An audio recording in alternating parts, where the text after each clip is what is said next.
High, আজ আমি বাড়িতেই নাইট্রোজেন বানালাম। তোমাদেরও কি গাছের পাতা হলুদ হয়ে ঝরে পড়ছে? গাছের গ্রোথ থেমে গিয়েছে? তাহলে বুঝে নিতে হবে গাছের মাটিতে নাইট্রোজেনের অভাব আছে। পেঁয়াজের খোসা থেকে আমরা তরল নাইট্রোজেন বের করে নিতে পারি। এই পেঁয়াজের খোসায় থাকে প্রচুর পরিমাণে নাইট্রোজেনের সাথে phosphorus, potassium, calcium, magnesium, sulphur, আয়রনের মতো আরও গুরুত্বপূর্ণ খনিজ উপাদান থাকে, যা গাছকে তরতাজা ও গাছের বৃদ্ধিতে সাহায্য করে। এই খাবার বানানো খুব সহজ। 500 গ্রাম পেঁয়াজের খোসার সাথে 5 লিটার জলে 24 ঘন্টার জন্য ভিজিয়ে রাখতে হবে। তারপরে সুতির কাপড়ে ভালোভাবে ছেঁকে নিতে হবে। এই জলটা সরাসরি গাছে দেওয়া যাবে না।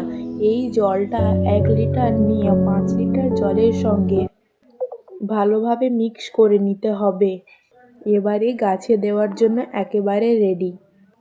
আমার ইনফরমেটিভ ভালো লাগলে লাইক অ্যান্ড সাবস্ক্রাইব করে